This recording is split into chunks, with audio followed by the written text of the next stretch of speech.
It's a Saturday and it's another episode of the Steady Abroad podcast with the Fred Effect. My guest is catching up with Ola. Today we are going to go a little bit of Nigeria. We go everywhere some. So let's get going. A little introduction to people tuning in to see your beautiful face for the first time. Well, my name is Ola. My full name is Ola Emeka. I have a YouTube channel. I have like different streaming platform basically, but my YouTube channel is called Catching Up with Ola. I'm also a YouTuber, and I've been in the US for approximately 5 years now, if I'm not mistaken. So it's the conversation today is definitely gonna be nice. So tune in. Awesome. Let's get right into it. Where are you originally from in Nigeria? What was your academic qualification prior to relocating to study in the US? Interesting. So originally I'm from Osun State, is like the Yoruba tribe of Nigeria, the Right. Yoruba demons. We are not demons anyway. My academic qualification. So I had like a bachelor's degree in English language and education. And yeah, and that was like what I used to come into the US. So I came in for my master's originally. So yeah, and since then it's just been a fun ride. I see. Awesome. So, what inspired you to want to study abroad? For a lot of people, I've asked this question to a lot of people, and the answers have been amazing. Let me hear from you. What actually pushed you to want to study abroad? Okay. So I say this a lot. I feel like since like I was in so initially, let's backtrack a little bit. When I Hmm. left high school, I wanted to come to Ghana to study. Fun fact. Oh, okay. Yeah, Shout out to Ghana, man. I wanted to That come means to school. your travel abroad study destination is supposed to be my country, right? So I wanted to come to this school called Central University, Accra, Ghana. Yes, it's in Accra. Yeah. Because yeah, because like there's a church member of mine that was going to that school, and Mm. I wanted to come to that school to study law. But because I was still young, my mom was like, no, none of my kids would travel abroad like at a very young age, right? Right. So like, yeah, like I don't know anybody. This other person is like of the opposite gender. I mean, Mm. it's kind of older than me, but it's just, you cannot really trust someone, especially it is young. So we are both kind of like trying to figure out life. So I eventually went to this federal university in Nigeria. I got Mhm. admission the second I left high school. And like every year that I was in school, there was always one strike or the other. And for people that are not Nigerian, strike is just like when school is not in session, basically. Okay. So my mom would constantly say, oh, and this is my child, our education is fast because initially I was supposed to leave college at 19. That's when Hmm. I was finish college. But because of the strike, I did not finish until like 2021. So my mom would be like, or should we just try abroad? And I was the one that kind of like slowed your path down. So that's when I started looking into like studying abroad. But it didn't really become reality to me because I will start it, then we'll resume strike again. I will give up. I'll be like, oh, I don't want to start again. I'll continue again. But when I left after school, I did like service. I think you also do it in Ghana where you do like this compulsory service to the country. So I did Right. like NYSC, and then the question was like, what is next after this? So I said I wanted to do my master's, and I registered for master's at University of Lagos, Unilag. So it was the day that we went to write the exam. That's the day I just knew that I am done with everything Nigeria. So So, like they so are just exams to get you into a master's degree into in a Nigeria. master's degree program at University of Lagos. Oh, okay. Okay. So I was So, supposed to do like educational psychology at oh, University okay. of Lagos. And then they gave us like, oh, these are the past questions. These are like the Mm, things that would eventually come out of the exam. Only mm, for me to get now, remember, I said I studied English language and education in my bachelor's degree, meaning that I've not really been doing mathematics, right? Only for me to get into that examination hall, and it had nothing to do, this is a master's degree for crying out loud, it had nothing to do with like things that are already done. It even had nothing to do with the past question. It's a different thing if it was like mathematics. It was literally for that mathematics, and I was like, what is going on here?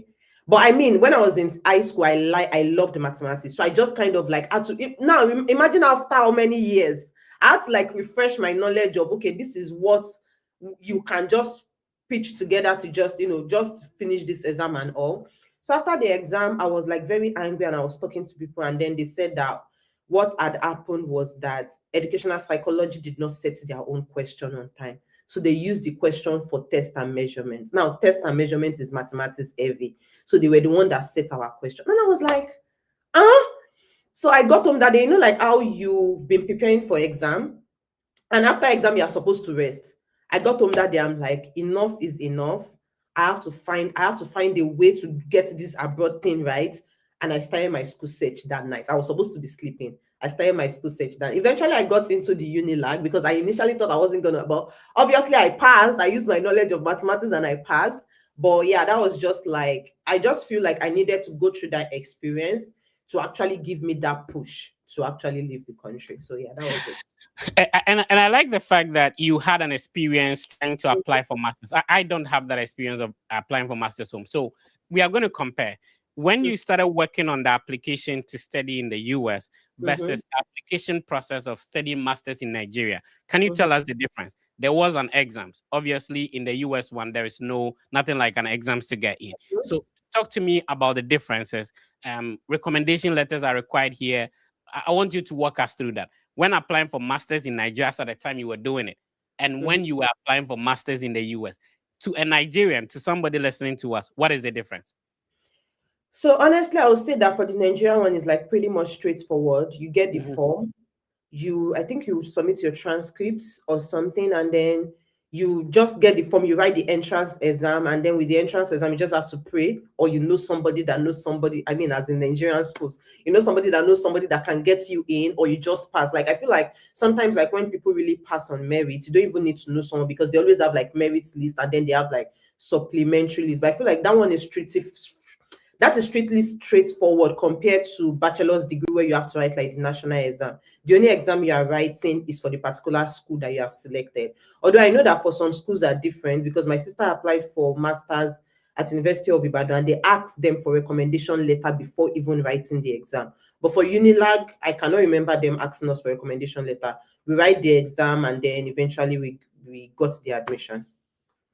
I see. And was this admission to Unilag going to come with a scholarship compared to when you are applying to university in the US? You expect to get scholarship with it.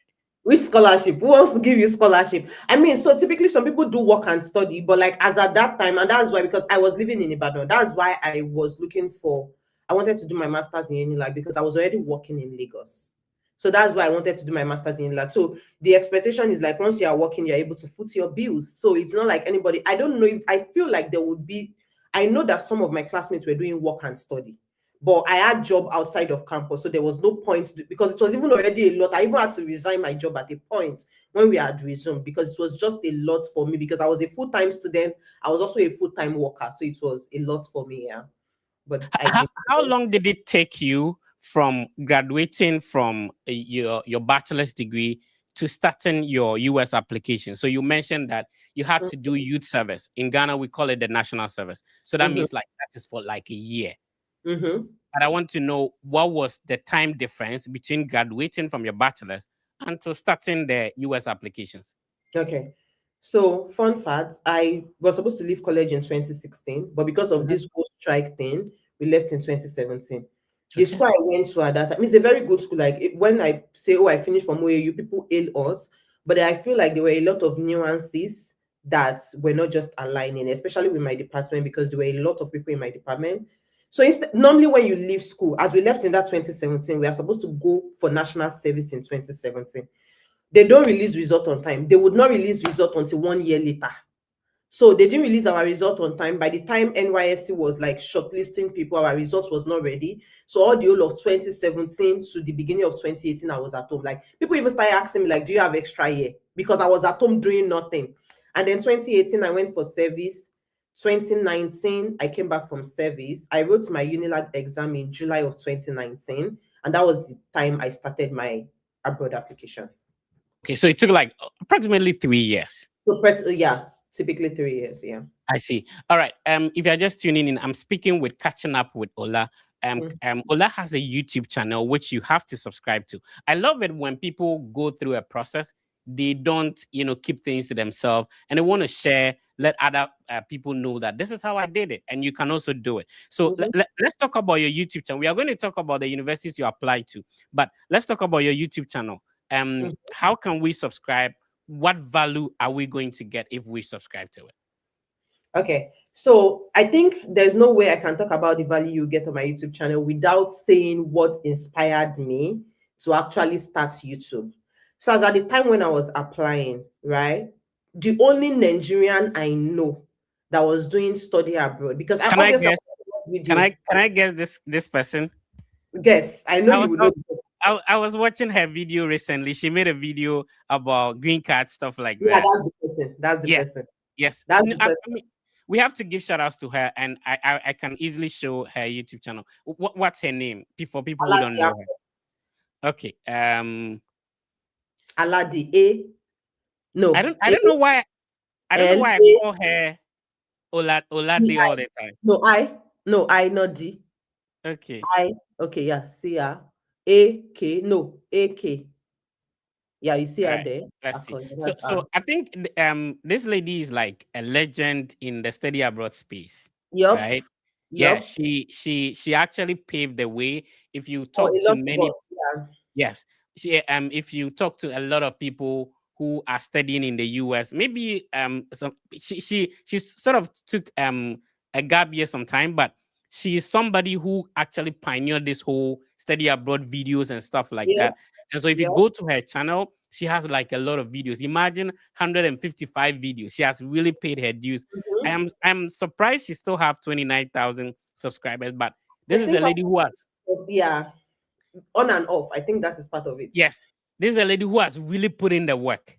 So if Mm-hmm. you don't know Aladi, I don't know. I used to call Oladi maybe because No, I'm I not know in Nigeria. it's Aladi. Yeah, Aladi Ako, right? What does it mean though? Do you understand what it I means? don't know because it's not my language, so I don't know Oh, why. okay.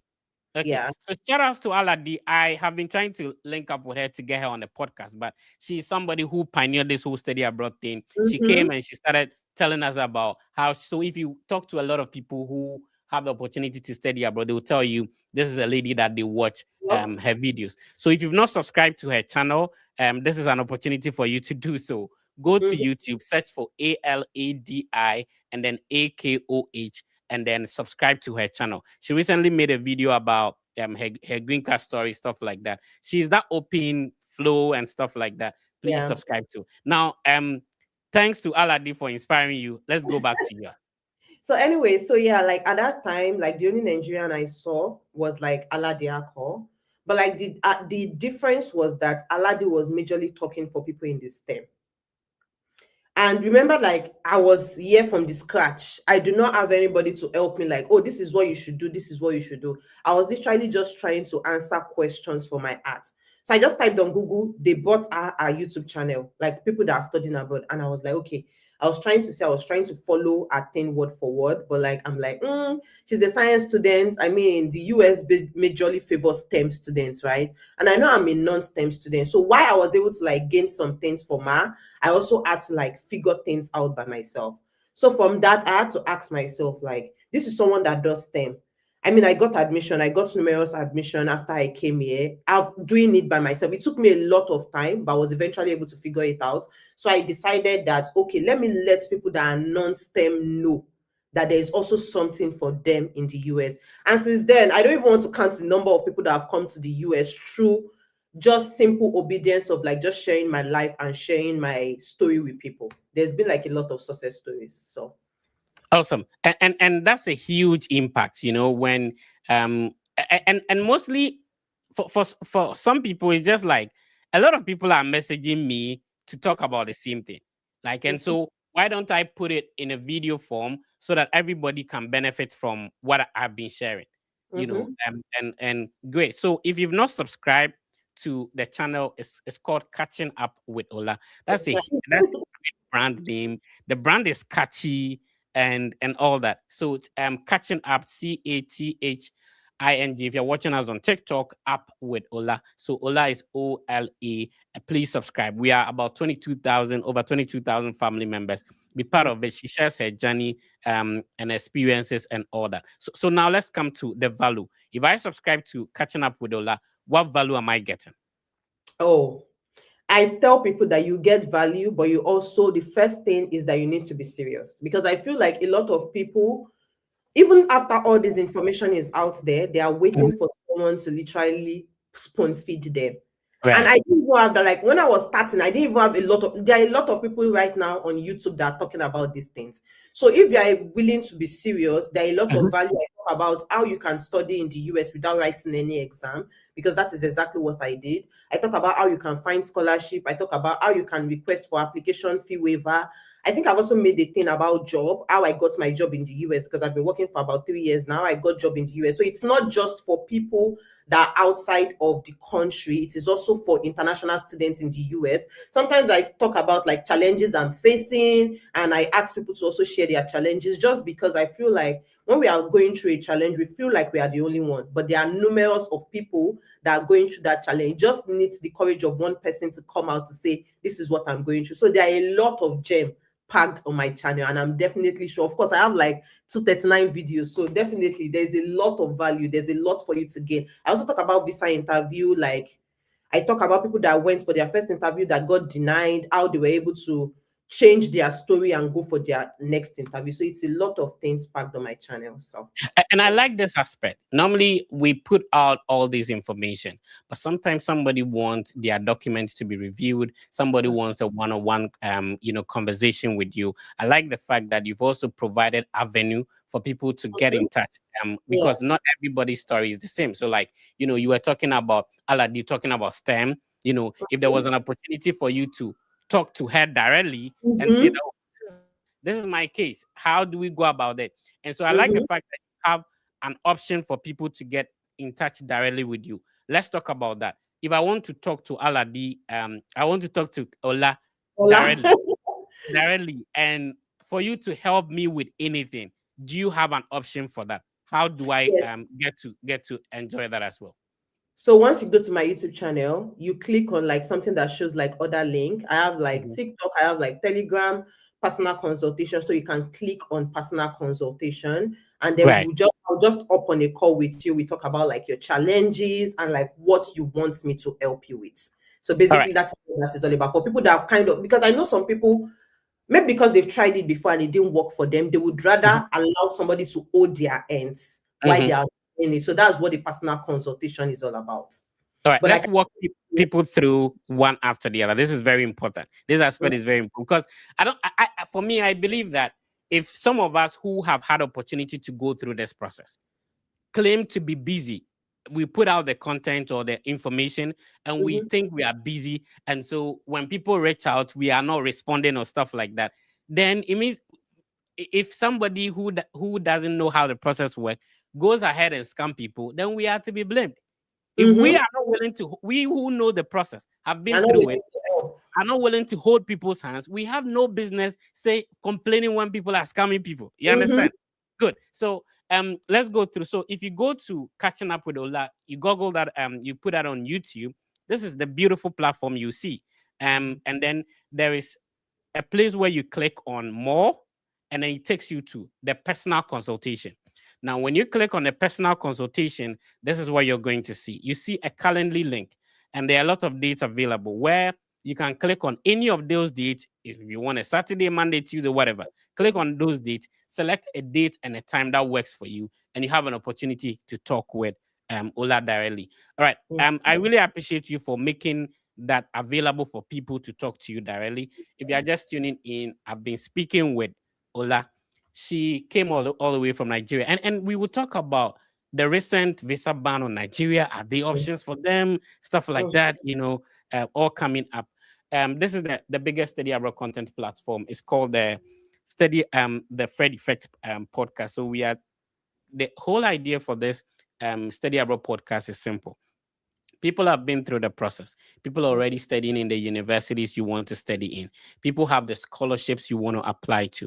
Now you want to do the same. It's simple. I bring these individuals on so that they explain to you how they did it. How did they apply for the scholarship? How much did they spend? How long did it take them? Which universities did they even apply to? How were they able to get their scholarship? So that it makes it easier if you also want to study abroad. It makes it easier for you to enjoy it. My co-host is Ben. Ben is in the UK. He has two masters, one from India, originally from Ghana, and the other one from the UK. And then our guest is catching up with Ola. So we started with Ola's history, why she wanted to study abroad. and also what motivated her to do it. And then now she's also having a platform where she shares her experience and also providing an avenue for you to get in touch. Let's delve into the universities you apply to, Ola. So from Nigeria, after the getting the anger from writing the exams coming home, what universities did you start targeting? Oh, your microphone is muted. Sorry. Go ahead. Okay. So Mhm. I typically tell people to not make the same mistake as I did then, because my school search took me like a long, now this was July, remember, and I was Right. applying for fall of 2020. So I had a lot of time. My school search took me like a long process. So what I did was I went on Google because I didn't even know where to start. I went on Google. I kept the 50 states in the US. So I will always wake up at midnight because of internet problem. At midnight, the internet is subsidized. So I'll wake up at midnight. I will say, okay, today I'm targeting 6 states. So it starts from Alaska. So I will enter Alaska, public universities in Alaska. I'll brush through their courses, look at their requirements, ask myself, do I have these requirements? I will note those schools down. So basically, that's how I was able to figure out all the schools I wanted to apply to. I went to all the states in the US. That's how I figured out. But of course, that takes a lot of time. Again, I started in July, so I had a long time to do that. So yeah, I mean, eventually I was able to streamline to I applied to Vermont, I applied to Yukon, I applied to Miami, I applied to Kent, I applied to Northern Illinois, I applied to Oklahoma State, and then I applied to Cleveland. So what we do so that makes it easier is that we share the website of these universities, right? Okay. And then our followers will be able to write them down. These are universities they can also work on. And eventually, which university did you come to?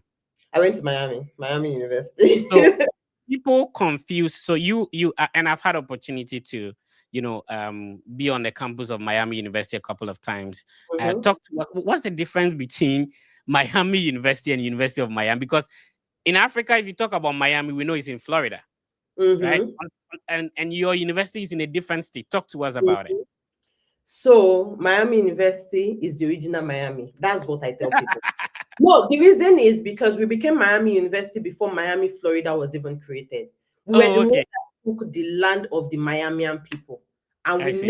they named the school after them. Miami University was created long before even Florida as a state was, no, not Florida as a state, long before Miami in Florida was created. So even they know that we are the original Miami. So I see. I think this argument can go on, but just for people to have a visual idea of what we are talking about, and if Mhm, you are searching for the school, it makes it easier for you. This is the website of Miami mhm, University. It's a mhm, great university. The campus is so beautiful. It's not like in a bigger city, even though it's closer to Cincinnati, bigger city. mhm, So I know there's some African markets where I used to go and get some wachi and stuff like that. But mhm. let's move on.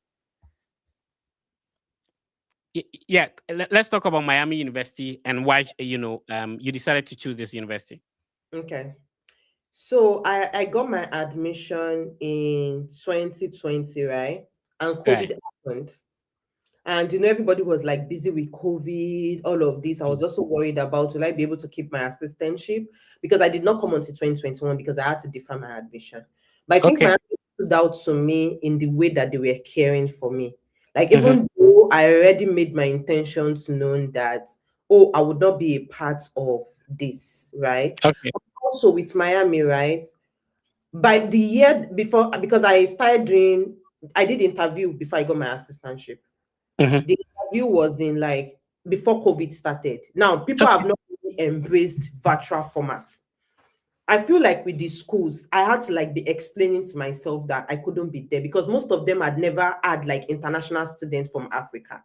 Like most of them would say, even when I came to Miami, they were like, how did I find out Miami? I'll be the first person to apply to Miami that is international student from Africa. So Miami was the only one that was like, oh, we'll work with you. Even if we had to do like virtual interview, we'll do all of that with you. So I feel like that just showed me that, okay, there's like a culture of care with like the program coordinator. She was always reaching out to me in between COVID, like, oh, how are you doing? We cannot wait to have you in the fall, things willing, hopefully, like. So I just felt like that culture of care was like what stood out to me and why I chose Miami. So because I wanted to go to a school that you want to feel like you are a part of that system. So yeah. And now there was like, whilst you were at Miami, there was a huge Ghanaian community. Mm-hmm. Um, um, shout outs to, I want to give shout outs to Ben. I don't know. We should shout outs to some of the friends you knew at Miami University. Ben. There was a GRASAC president who was also there as well. And I have a couple of friends at Miami University. It's a great university. If you are looking forward to applying for, especially for 2027, it doesn't matter what program, this should be one of the universities you should target. And you mentioned that you applied to other universities. Let's talk Mm-hmm. about them as well and see if you can share with our audience. Okay. So I applied to Kent State. Okay, I want to show the website as you mentioned them, and this is a one-man production, so uh, kindly be patient with me. Let's see if I can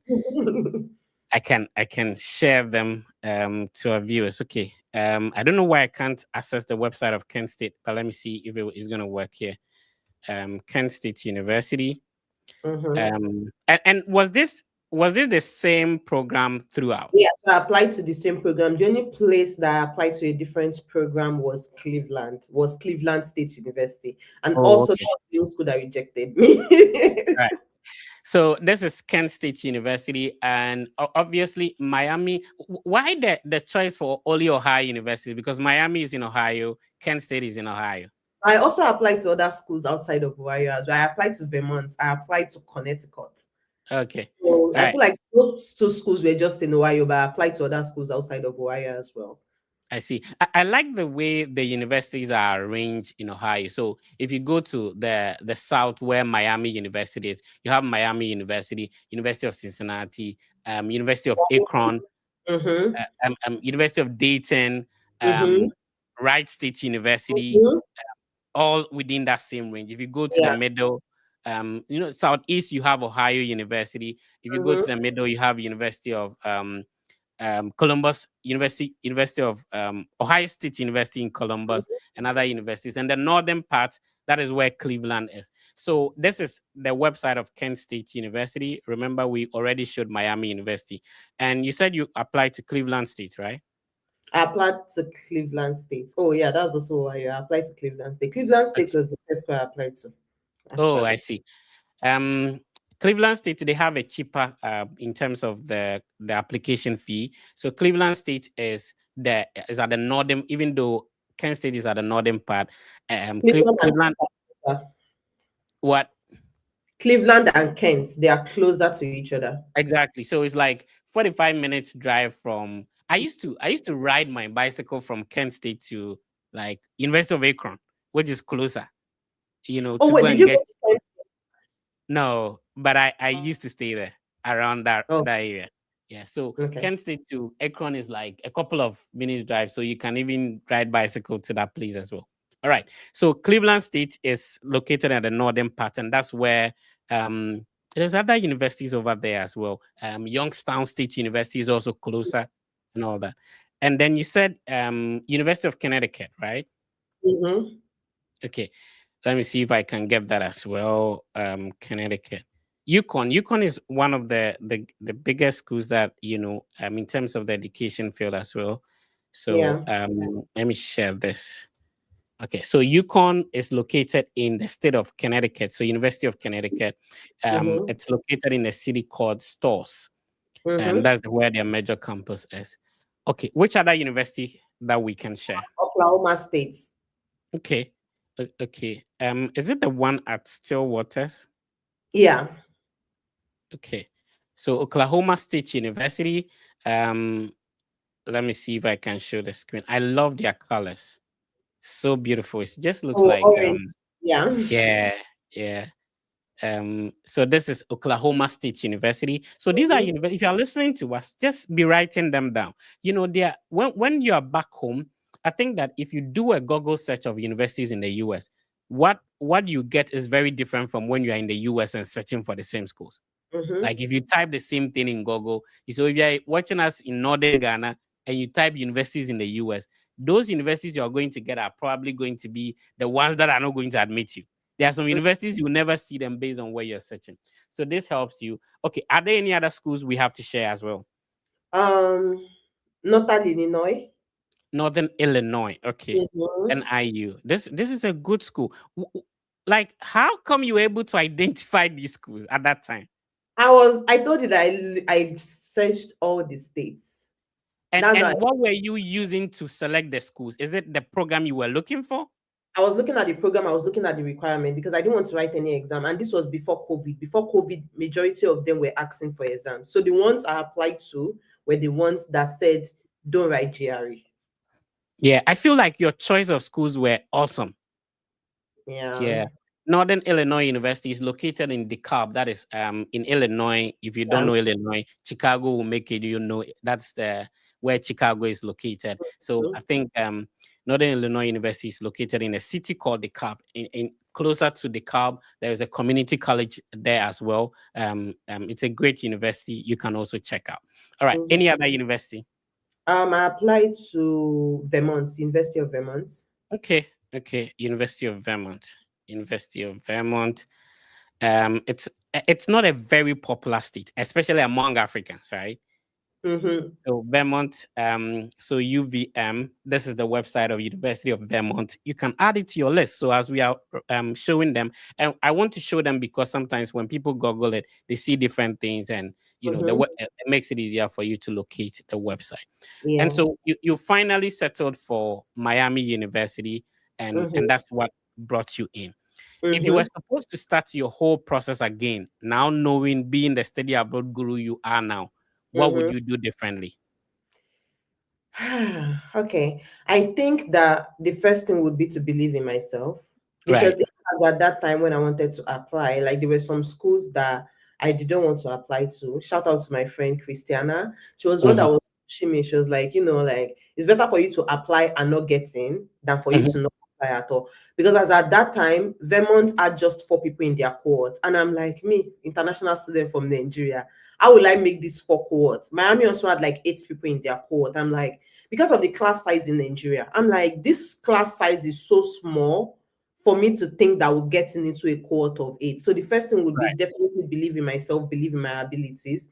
And then the second thing is to not waste time with my school search because especially now that a lot of people are talking about like studying abroad, it's just like going into like I already know the course I want to study, just typing it on Google and seeing like schools that can schools that would give me scholarship with the course that I want to study.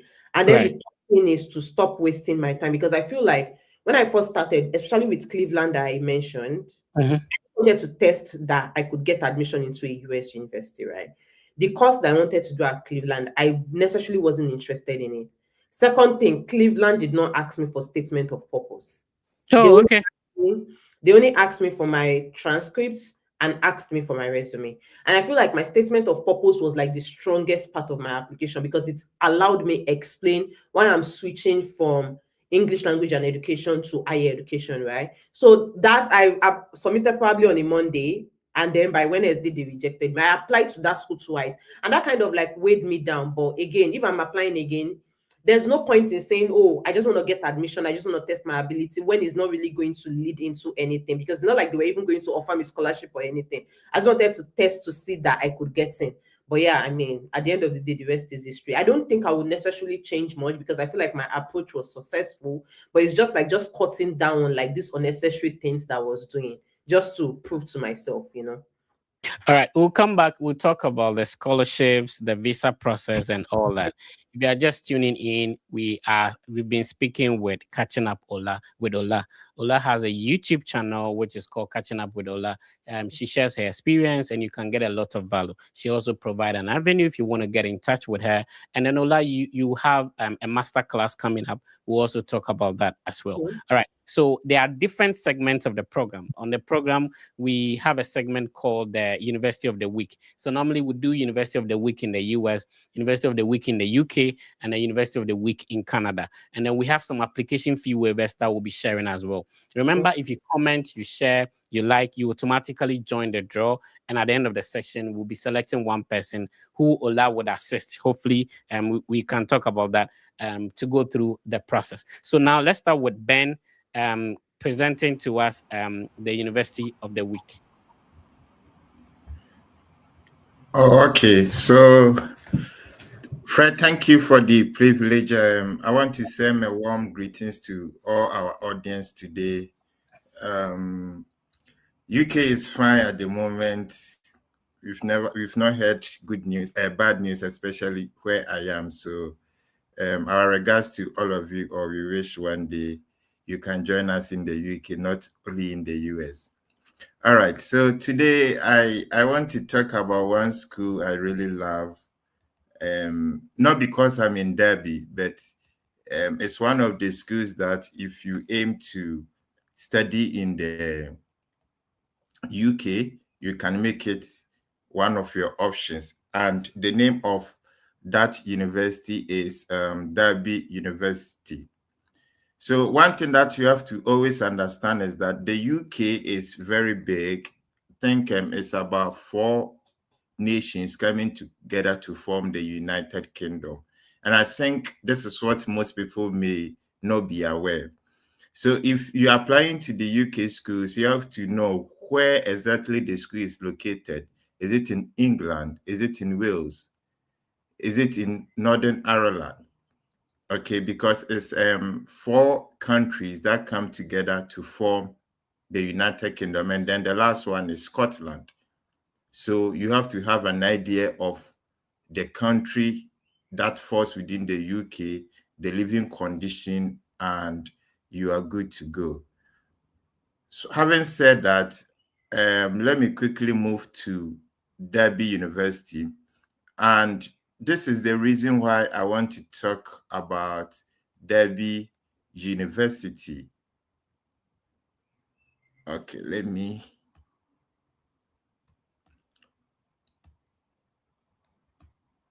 All right. So if you check the screen, you will see that in the UK, in terms of employability and course quality, Derby University is ranked second. Then in the whole UK, it is ranked 10.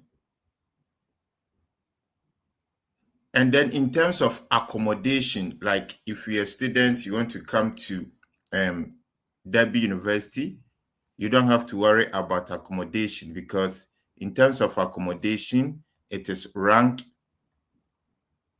number 1. So according to the Global Student Living Awards, it was ranked number 1 in 2025, 2024, 2023, and 2022. So this university, in terms of student accommodation, it is top notch. And then one important thing about the university is that in the UK, for overall student satisfaction, it is ranked top among top 25. So if you look at top 25, Derby University is part of those universities. Like this is a survey being conducted by one of the groups in charge of the university compare or uni compare. So what happens is that they don't just come out with the figures, they make sure that they involve the entire student in the UK. So whatever figure or whatever statistics you are seeing here, it reflects reality. And then 94% of graduates work or engage in further studies. And this is the latest research from the higher education survey. So one thing that you have to notice that if you graduate from Derby University, it's either you think of maybe if you came to study your bachelor's, then you may think of either doing your master's or doing finding job. And if you came to study your master's, then when you complete, you now be thinking of PhD or trying to find job. So at least 94% of those who graduate either work or engage in further study. So that is one interesting thing about um, Derby University. I don't know. My cursor is not working. I want to scroll down, but it's not going. However, one another thing I want you to take note is that they have started research program that it takes 1 year for you to graduate. In UK, most of the research-based courses are 2 years, but every university, it can take you 1 year to complete your master's program. And I think it's one of the advantage that you can consider, or one of the options that you can consider if you want to come and study research-based program. And one interesting thing about the research-based program is that you can come with your dependents. So it means that if you want to come and study research program in Derby University, you can come. If you're a man, you can come with your wife. That is, if you are married, you can come with your wife. And if you're a woman and you are married, you can come with your husband. But one thing that you need to know is that when it comes to the dependent, in UK, they have what is called partner. So if the person is even your partner and legally, like the person is your partner, everyone knows that that's the person you are staying with, you can still come with a person. So that is Derby University for you. It is located in England. It is located in England. I think it's about 4 hours drive from London. So it's one of the best universities that if you want to consider studying in the UK, you can think of Derby University. So this University of the Week from the United Kingdom. All right, thank you, Ben, for bringing us the University of the Week from the UK. So thank you, Ben, for bringing us the University of the Week from the UK. So we are moving on. Remember that at every point in time there is always a scholarship to apply for. So let's get you some scholarships that you can target if you're also looking forward to. And a lot of people their target is not only, sometimes they apply to universities and then now they are looking for scholarships that will fund them. One of the scholarships that are currently accepting applications, which is very comprehensive, they are going to pay for your tuition, they are going to give you accommodation, you have allowances, and then your flight ticket in and out is going to be paid for. Let's talk about the Rotary Peace Fellowship. The Rotary Peace Fellowship, and I'm sharing their website. I will share the link so that you can click on and apply. Let me clearly explain to you. So this is a 100% scholarship to fund masters in peace and development studies. So it's purely for a specific program. And then according to their website, they award 170 people every year. And so this year they are accepting applications and you can apply. So the deadline is 15th of May. We are already in April. So you have more than a month to submit your application. And then the application you are submitting is for the subsequent year. So they have specific universities that you can study in, and these universities are Columbia University in the US. There is University of North Carolina, Chapel Hill, which is also in the US. And you can also be admitted into University of Queensland, which is in Australia, and then the University of Bradford, which is in England, and then the International Christian University is located in Japan, and also there is a Swedish university, it's called Uppsala University, is in Sweden. So when you apply for this scholarship, you'll be admitted into a master's degree in peace and development studies, which is either going to be in any of these universities. And then the scholarship is going to cover your tuition and fees. It's going to give you free accommodation. It's also going to cover your flight ticket in and out. And then it will give you experience. It will also cover your health insurance. How do you apply? So the website is what I'm showing, and then the link to the application, I'll share it in the video description. You can read more about that. read about the eligibility requirement, the most important thing is you have a bachelor's degree. You don't necessarily have to have a bachelor's degree in a specific field. Try and read about the requirement, and you can also apply for the scholarship. So with this, you're not applying for the school separately and applying for the scholarship. The scholarship application works with, you choosing which school you would want to be in, but the program is going to be Peace and Development Studies, and is either going to be in the US, Australia, England, Japan, or Sweden. So that's the Rotary, that's about the Rotary Peace Fellowship that you can apply. Application deadline is 15th of May. Now, let's look at one university that you can also apply for free. So every week we share with you some universities you can apply for free. Let's look at this particular one. So it was posted on their Facebook. The reason why we share some of these application fee waivers is so it makes it easier. Like Ola applied to a lot of universities. Sometimes it's going to be expensive. If you get some of these application fee waivers, it makes it easier. The school we are looking at today, or the university we are looking at today, is Western Technical College. Western Technical College. If you're watching us on TikTok, type it in the comment section.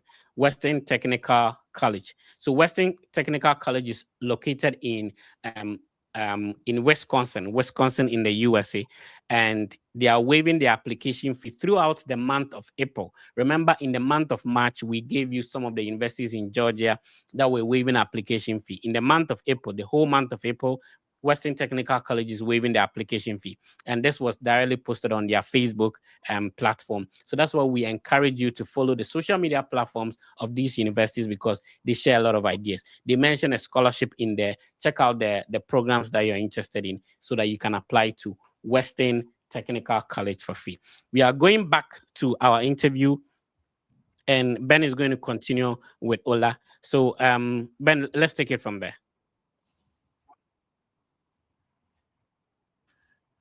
Oh, okay. Thank you once again for the opportunity. Ola, I hope everything is fine with you. Yeah. I can see from your face you are enjoying US weather. It's just starting to get so I don't know if to say enjoyment, but yeah, we're about to start enjoying.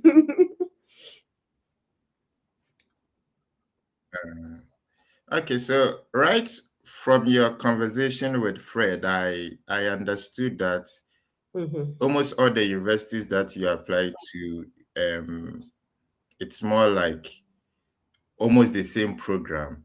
So I want to know, how were you able to modify your statement of purpose? Because we've had a lot of instances that people will be asking us, can they use the same statement of purpose for the same program? What modification did you do? Okay. If you can share that with us, we'll be grateful. Yeah. Okay. So the first initial school that I applied to answer your question, then I would explain it. So my modification of statement of purpose, my statement of purpose was changing based on what the school was requiring. But at the end of the day, everything still had a certain elements of the same thing, if that makes sense. So the first school I applied to, aside from that Cleveland that didn't ask me for statement of purpose, the first school I applied in October, and that was Kent State. And for Kent State, I had to submit 2-page statement of purpose. So they will give you a prompt, like, why are you interested in this school? What is like your end goal, things like that. So I submitted 2 pages for Kent State. The next school I applied to after that was Miami, and Miami asked me for 4 pages. So it was similar to what I submitted for Kent State. I just had to like expand more on my ideas just so that I could reach the 4 pages. So my advice to people is always that have a general statement of purpose, and then you can switch it up depending on the schools that you want to apply to. Even if 2 schools are asking you for the same thing in terms of like their page requirements, the way they frame their question is very different. Like with Kent State, I started with a little bit of like analogy. With Miami University, because of the way the question was framed, I started with a little bit of, oh, I've done my research and this is what I have figured out with this course. And this is why I want to do the course. So they help you sometimes with the questions that they ask. And something I say with statement of purpose, you don't have to have a whole big document at a go. Just start writing whatever comes to your mind. I did not finish my statement of purpose in one day, which is most people that I talk to, that is what they want to do. They want to finish their statement of purpose in one day. It's not possible. You need to take your time to sit down and write your statement of purpose. So yeah, basically, same statement of purpose. I was switching it based on the school because I also want to write specifically to the school. Like, oh, for Kent State, maybe there's something that is really like drawing my interest in Kent State. I will change it. I will switch it up to say, this is why I want to come to Kent State. UConn, this is why I want to come to UConn. So yeah. Okay. Yeah. So yeah, thank you so much for letting us know. So, one thing is that sometimes when you see that the university has opened application, you may think that you are the first person or you are the only one going to apply. Mm-hmm. But you finish the application and then you realize that about 1,000 people have applied to the same program. So I Mm-hmm. want to know, how can we stand out in our application? Okay. Do you have any success tips you can share with us? Yes. So with the whole standing out thing, something I tell people is don't be faced by how the number of people that applied. That's the first thing. And don't be faced by the time that you applied. As long as so schools will typically say this is the priority deadline if you want to be considered for funding. As long as you apply before that priority deadline, you are good. So instead of you to just submit an application that will not make you stand out, it's better to not just submit an application at all, instead of wasting your money submitting an application that you know that even if I read this application, I'm not going to give myself admission. And I genuinely think that, especially for non-STEM students, where you don't have any research work that is backing you up, I genuinely feel like your statement of purpose should be strong enough. I know most people think that I finished with a first class. No, I literally finished with a 2-1. But in my statement of purpose, I explained like certain things in my life. And like the way I wrote my statement of purpose, it showed passion for the course that I wanted to study. So I feel like your statement of purpose is how you can explain, okay, this is where I'm moving from point A, because I did English language and education, and I explained why I did not want to continue with English language and education. I explained why I was specifically interested in working with college students. So your statement of purpose is how you can explain this. And then when it also comes to standing out, I don't genuinely think that it is one thing that contributes to the admission process. Like, I mean, student affairs. I've worked with admission before. I think most of us, what we think in Nigeria is that it is one thing that contributes to the admission process, but no, everything contributes. So, for instance, they might say your transcript is 5, let's just say 5 mark. The statement of purpose might be 3 mark. So, if you are currently in school, this is a time for you to sit up tight and make sure that you're also finishing school well. Not to say that people that have finished and did not finish well cannot get accommodation, but cannot get admission with scholarship. But if you are still in school, you still have that opportunity to rewrite your story, face your studies, make sure that you are finishing well, because that way you don't even have to do too much of explanation. That just naturally opens the door for you. So finish well. Your transcript is important, your resume is important, your statement of purpose is important. Another thing that I would say is, if a school is requiring you to write exam, I know my time I did not write exam. That's because I applied to school that did not say I should write exam. Do not, for whatever reason, apply to a school that said you should write exam and not write exam. Even though you don't want to write exam, look for schools that would not tell you to write exam. But when a school is telling you exam is part of their requirement, they will not even review your application at all if you do not write exam, because that application is incomplete. So I feel like with all of this, if you like follow everything, and then you're also praying, because sometimes you can do everything right, and it just takes a higher force to help you, with all of these things, and you pray, I believe that success will be yours. So, yeah. Oh, okay, interesting. So Ola is telling us that it's not just about putting the application. After putting the application, said a word of prayer, and she Mhm. believes things are going to happen for you. That is Ola.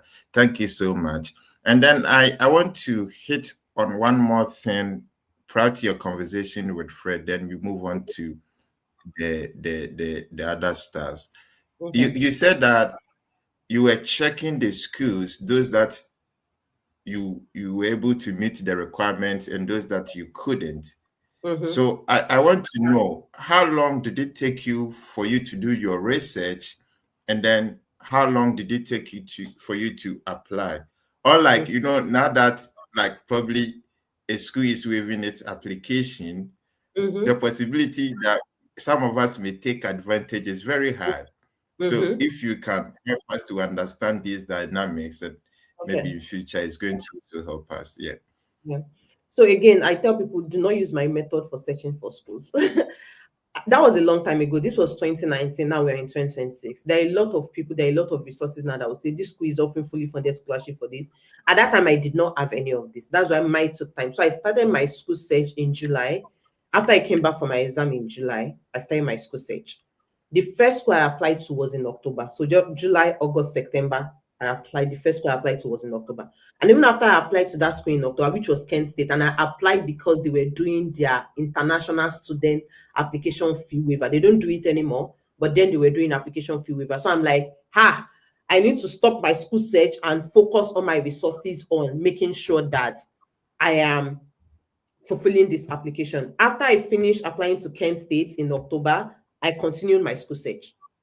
So that was why I said like my old school search thing was very stressful. But for people, once you're able to identify that okay, this is a school as application fee waiver at this point, just start prepping yourself from the onset. I feel like the major thing that you really need to like focus on is if you're writing an exam, you need to start thinking about your exam. If you're not going to write the exam, if it is transcript, especially people that are in Nigeria, we all know if you went to a federal school in Nigeria, I don't know if it has changed, but we all know the order it is for you to get your transcripts. Nobody will review your application if you do not have your transcripts. So if it is transcript, if it is that you need to start writing your statement of purpose, something else that I was doing then is I was writing a general statement of purpose as at the time I was applying for scholarship. So in the afternoon, my school search was usually at night because I did not have money to be buying too much of subscription. But in the afternoon, I could literally open Google Doc on my phone and be writing. In the afternoon, I write. At night, I was doing school search. So that was what really helped me. That I was able to like merge everything together. But again, I feel like people can do application within a month if you put your heart to it. And if you show up every day, even if it's 10 minutes every day, if you show up every day, like don't be intimidated by, oh, last time she started in July, she had like a lot of time. That's because I didn't have a lot of resources. Like I literally had nobody to put me through then. So yeah. Oh, okay. Thank you so much for letting us know. So I'm trying to be a bit curious here. How determined were you? It seems like you even planned to go to US whilst you were in your junior high school. So I was so determined. Like I feel like, and that's what I tell people, like, see, you need to get to a space where you're like you're done with something. I was so determined. I was like, there's no, because even at that time, there was one guy in the US, is like a STEM student, and I spoke to him. I was like, yeah, I want to study in the US. And he said, what do you want to come study? I said, I want to come study English or education, because then I didn't even know what I wanted to do. I said English or education. And it was like, you're not a STEM student, you cannot get scholarship. You cannot, to get admission self would be hard. You cannot get scholarship. But I was like, no, I have to figure out all these questions in my heart. I have to find the answers to them. So I feel like desperate. I don't want to use the word desperation, but determination is what pushes you to that point where you're like, no, I'm done with this. I just need to move on with another aspect of my life, if that makes sense. And also, I feel like another thing I didn't say is part of the reason I chose the US is because the US offers like more practical insights into my course. Because my course is also in the UK, my course is also in Canada. Why didn't I go to all of these places? But because the US preferences practical aspect of my course. Like as I'm teaching, also as I'm learning in theory, I'm also able to utilize it with my graduate assistantship. Like how people just get graduate assistantship and then they teach. With my course, I was able to, the same work I was doing when I was a graduate assistant is the same work that I'm doing now. I'm just doing it in a full-time level. So I was prepared ahead for like life after school. So that's why I chose the US, because it's like very practical heavy for my course. So yeah. Oh, okay. All right. Thank you so much. So looking at the whole process, how will you rate the application process? Was it something cool for you? Or it stressed you small? It's stressful a little bit. But at that time, I didn't even genuinely see it as stress. I feel like every time I would knock out application, then I was always genuinely happy. I feel like the stressful part is now that all the application is done, the silence. I feel like that was the stressful part for me, like having to wake up every morning, checking my email. I mean, I finished my last application in like December of 2019. but I knew that they were not gonna get back to me until like February, because that is literally when they do interviews. So like just using all of that January, just that silence, I would say was like the most difficult part for me. Like, oh, there's no application again. There's nothing to really keep my mind busy other than just praying and like checking the status of my application. But I mean, at the end of the day, everything yielded out a good and a positive thing. And that's what I tell people. If you're able to apply on time, we have that little bit of like break to focus on other things. If you're able to finish your school application at once, you have that little break to focus on other things before you get your decision.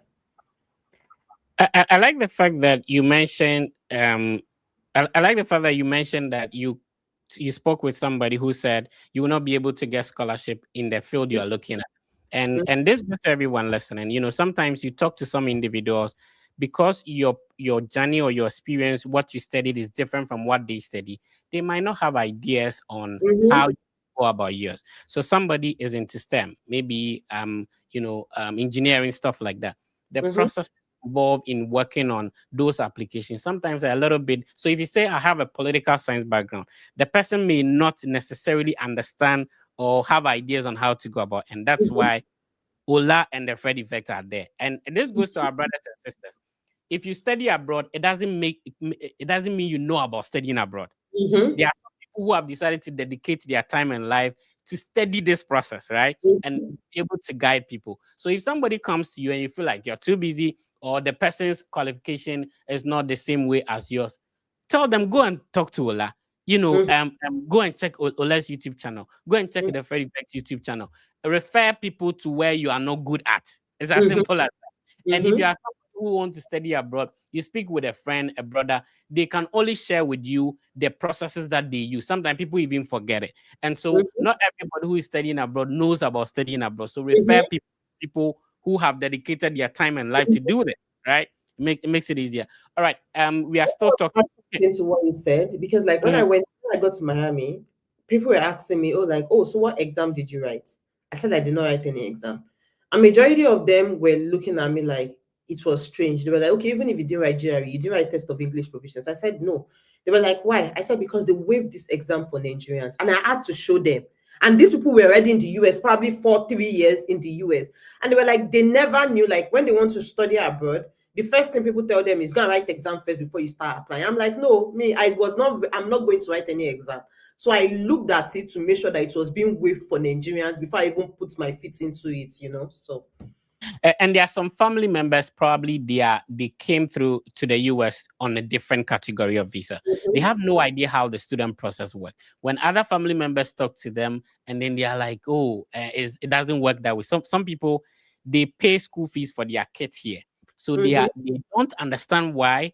As somebody coming from Nigeria, coming from Ghana, an international student, universities here will pay your school fees. They don't get it, right? How am I paying for my kids, and my niece is telling me that she can get scholarship to come? Because the scholarship process for international student is very different from when you're a citizen, right? So basically that's it. We are still speaking with Ola. If you've not subscribed to Ola's YouTube channel, you have to do that. And remember, the Fred Effect team has a collaboration with Argo Visa. Argo Visa is a team of ex-visa officers. Listen, if you are preparing for a visa interview, you need to talk to Argo Visa. So they are ex-visa officers. They used to work at the embassy, and so they were interviewing people, approving, denying visas. This time around, they are retired, and what they are using their time for is to guide you and prepare you for your visa interview. They are able to think through what questions the visa officer is going to ask, and also if you've been denied, especially, they're able to help you refine your answers, refine your DS-160 before you go for the next visa interview. So speak with an ex-visa officer before your next visa interview. Use the link I'm sharing on the screen. I'm trying to look for that. Use this link, type it in your web browser. It's rb.gy/72vb, and then you can schedule a one-on-one session with an ex-visa officer, which is the Argo Visa team. Remember, the Fred Effect team has a WhatsApp platform where we for close to 10 years now, we've been assisting people to prepare for the visa interview. How do you join? Send us a direct message on Instagram, and then we'll add you to the WhatsApp group to help you prepare for your visa interview as well. When it comes to the application process, you have to pay visa application fee. Sometimes your school require enrollment deposit. If you're in Ghana or anywhere around the world, sometimes the means of payment, the credit card, the debit card, or maybe the PayPal that the school requires, you don't have it. The TheFredffect team can facilitate this payment for you. All you need to do is to send us an Instagram message, and then we'll help you. We will facilitate this payment for you successfully. So especially if you want to pay your service fee and you're in Ghana, remember the service fee cannot be paid if you're in Ghana. So you need to generate a service coupon, find somebody in the US to pay for you. Unfortunately, if you do not know anybody in the US, then it becomes a challenge. The TheFredffect team can assist you with that payment. All you need to do is to send us your coupon. If you don't know how to generate it, it's not a problem. Just message us on Instagram. Tell us you need help making or paying your service fee, and we'll be happy to assist you make those payments. So we are trying to make the process at every point in time easier for you as well. All right. So there is one scholarship that I want to quickly share with you before we continue with the conversation with Ola. This is a joint Japan and then World Bank graduate scholarship program. Joint Japan Joint Japan World Bank Graduate Scholarship Program. So it's the Japan government and World Bank coming together for to give you the scholarship to study in a lot of universities for free. The universities include Australian National University, which is located in Australia. Columbia University is located in the US. Erasmus University. There's also the Delft Institute of Water Education, the Cairo University, which is in Japan, and then London School of Economics, obviously in the UK. National Graduate Institute for Policy Studies, Saitama University, and then the University of London, and then Stanford University, the Claremont University as well, the University of Leeds in the UK, University of Oxford in the UK, University of Tokyo in Japan, and then Yokohama National University. There are some specific programs. Remember, this program is into 2 tiers, 2 windows. The first window is closed, but the second window is open. And that's how this scholarship works.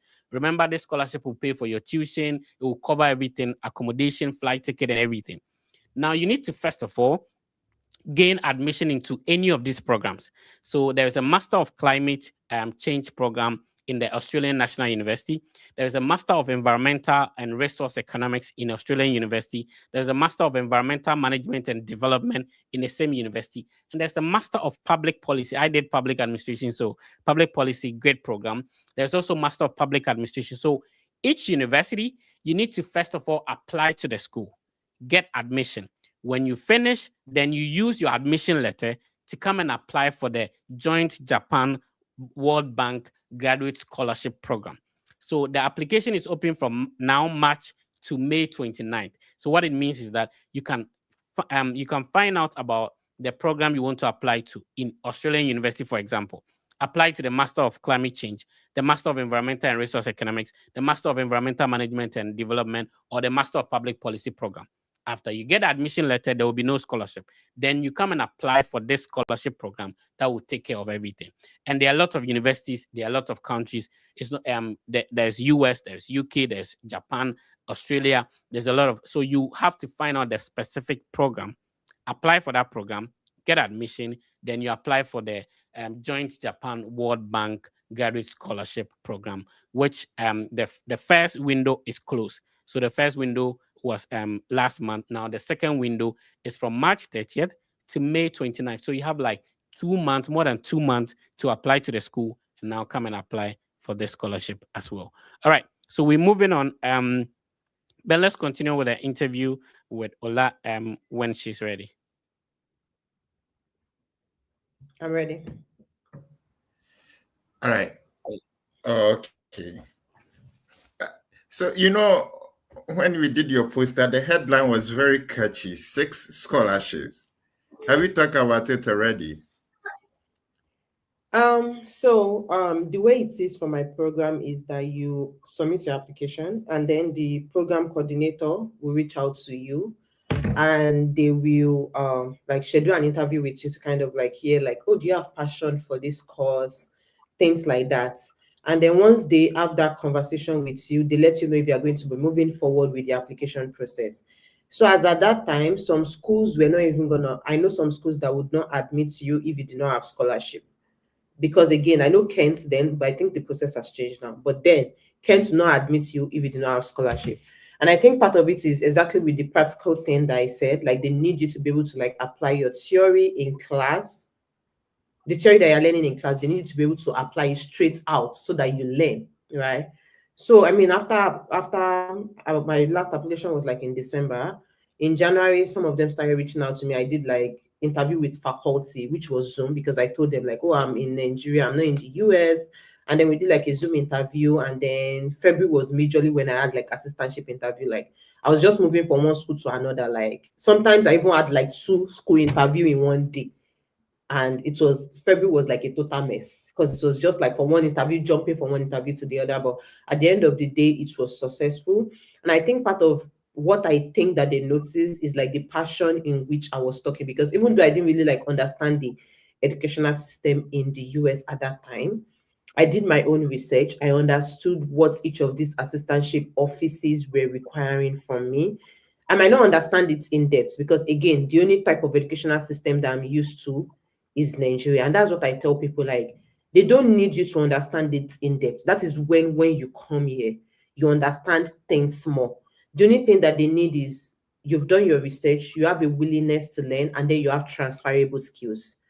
I don't have experience working in a US educational system. I only used my transferable skills. Then I was working as a customer service personnel. I talked about like my customer service skills. I was also managing my business. I had a registered business in Nigeria that I was managing. I talk about what the management looked like for me. And I felt like, oh, they saw like, oh, this person is teachable. This person has a lot of transferable skills. Let's give this person a chance. So that's what gave me like most of my scholarship. And yeah, and everything right now is history. Wow, six full funded scholarship. How was the Mm. feeling? I mean, the first one, which was the first school that admitted me? Hmm. I think it was in Miami or Oklahoma. I can't even remember. It's been a long time right now. The first one, so okay, yeah, it was Miami. So like when Miami's admission came, they were like, "Oh, right now we've not been able to match you with an assistantship." I was like, I was so sad. But then I had said a prayer. I was like, God, you started this thing, and I know that you will complete it. And then by the second day, she sent me a message and she was like, "Yeah, we were able to match you with this assistantship." Of course, I was very happy. But when the second one came, I was still happy. But by the time the third one, fourth one, fifth one, you're like, at the end of the day, I still have to choose one. So I was like, now I wish I could share this with every of my friends. Like, oh yeah, take one, take one. But I mean, at the end of the day, you just have to choose one of the schools. You cannot go to all of the schools at the same time. So I just had to like make an informed decision with God on my side, like, okay, which exact one should I go for?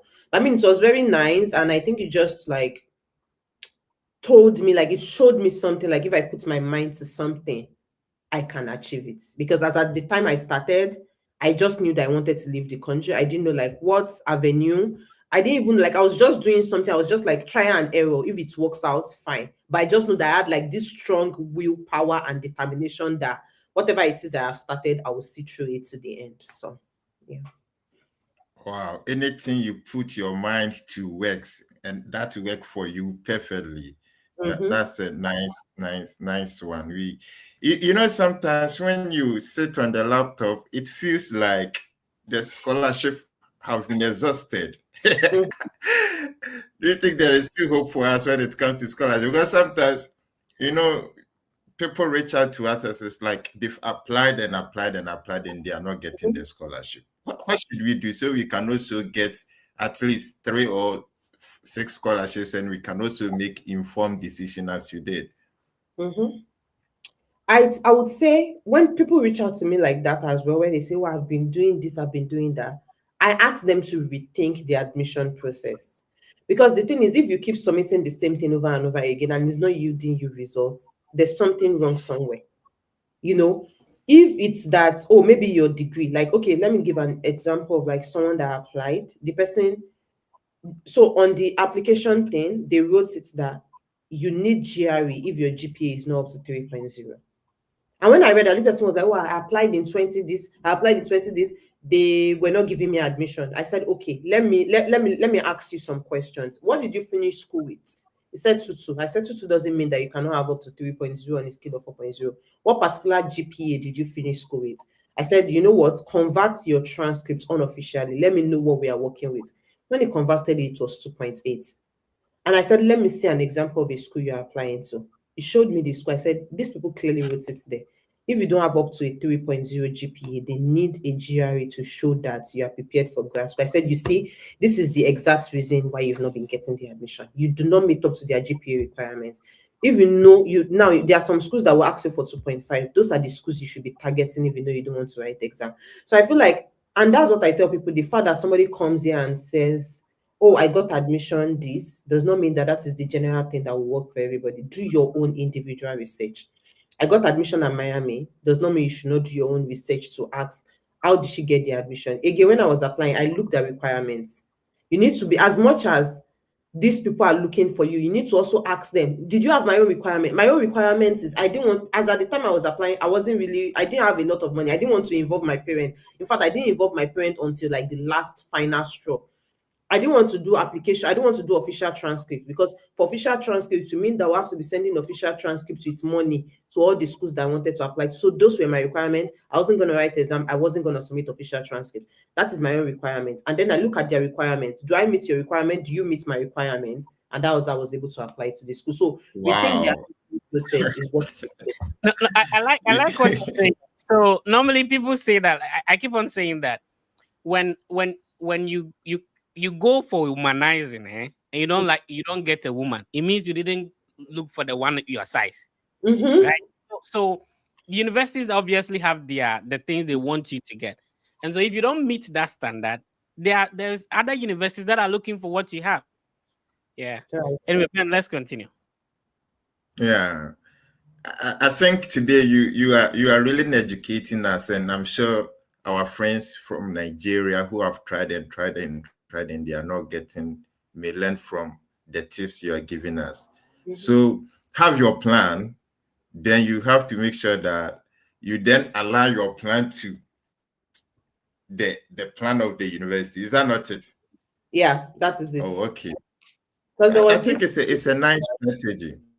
Yeah, there was this school in Michigan that I wanted to apply to. I really liked that school. But when I looked at their what they were requiring, they said 3.5 on a scale of 4.0. As much as I like that school, I said, I don't have up to 3.5 on a scale of 4.0. Let me carry my money and go elsewhere. So I went elsewhere. I did not bother applying to this school, even though I like the school, but I did not meet their GPA requirements. So Okay, interesting. I love that. So now with 6 fully funded scholars. Okay, can you talk out something small about your school? You know, some of the scholarship, like let's say it's only graduate assistantship and it covers only your fees. Some of them too, it comes with accommodation and other stuff. So how was yours like? So the assistantship I got was like graduate assistantship, but I was working with the Office of Residence Life, which meant that like they covered my accommodation, they covered my feeding expenses. So as at the time I went for the visa, you know, like how people, even though they are fully funded scholarship, by the time they had living expenses, people still end up having deficits. But by the time I went for my visa, I didn't even have to go with any bank statement, because my scholarship money was much more than, by the time they calculated living expenses and everything, the money I got in my scholarship was much more than the money that they calculated for me. So I didn't need to go to the embassy with like any statement of purpose. So that's what I tell people. The fact that you got fully funded scholarship does not mean that you not have deficits, because when a school is calculating cost of living for you, they might calculate cost of living as 1,200 per month, when you are not, except if you are a child of a governor. Why are you spending 1,200 per month? Even me that I'm working now, what am I using? When I remove rent, of course, like aside from rent, why am I spending 1,200 on feeding every month? So they want to exaggerate it, because they want to make sure that you're coming to the US and you're not stranded. So that is why sometimes people have fully funded scholarship, but they still have like little deficits to show at the embassy that, okay, this is how I would be able to cover my other expenses. But to answer your question, my scholarship covered my accommodation and it covered like my living expenses. So All right, we'll take some comments. People are joining us live. They want to ask Ola questions, and we'll also be responding to your comments in the comment box. So please keep them coming. Remember, if you share, if you like, if you type a comment, you automatically join the draw. At the end of the session, we'll select one person who the team is going to assist. So let's take some questions in the comments for Ola. So this one is coming for this one is Brackwell, who said very impressive. Ola is a genius. Rema is asking. You said you spoke about Cleveland State University, and Rema is asking that did she try doing evaluation? No, I did not do evaluation of my transcript. The only thing I did was the unofficial evaluation, and even with unofficial, you can't use it to apply to school. I only did that because I wanted to just give myself the confidence boost that I had a 4.0, because in Nigeria, I don't know if this person that asked the question is Nigeria, we use a 5.0 scale. So that is very different from the US system that uses 4.0. And I think in Ghana, you people use 4.0, right? Yeah. So you people are kind of like on the Most same. universities. So you people are kind of like on the same route with the US, but we use a 5.0. Right. So I had to just do the unofficial, it's called WES unofficial evaluation. You don't pay for it, it's free. So that's the only thing I did. I did not evaluate my transcripts at all. So most of the schools that I applied to said they were going to evaluate the transcripts by themselves, which is eventually what I did. Okay. Teria is asking, Teria Anastasia, hopefully I got the name right, is watching us on YouTube. Shout out to you, Teria. Is that is it too late to apply for fall 2026 for undergraduate? What do you think, Ola? What month are we? We are in April and fall starts in Yes. August. So something I say is I would never say never. That's something I would never say never. You can look for schools, try and look for school. But I would say, is it late? Yes. But is it too late? I would never say never. So you can look for schools. I'm definitely sure there will still be something out there that would even still give you scholarship. So you can look for schools. There are still some schools that admit students I know there was someone that came to Miami at that time that she got admitted in January and she came in January. So never say never is what I would say. But it's late, but it might not be too late. That's what I would say. Just processes that we've spoken about today. For undergraduate admission, yours is even easier. I'm not gonna lie. Undergraduate admission is easier because sometimes some schools don't even ask you for statement of purpose. Just apply, and if they want to consider you, they will consider you. So. All right. So we have somebody in the studio who wants to talk to Ola. Akwasi, how are you doing? I'm doing well, sir. Okay, go ahead. What's your question for Ola? Okay.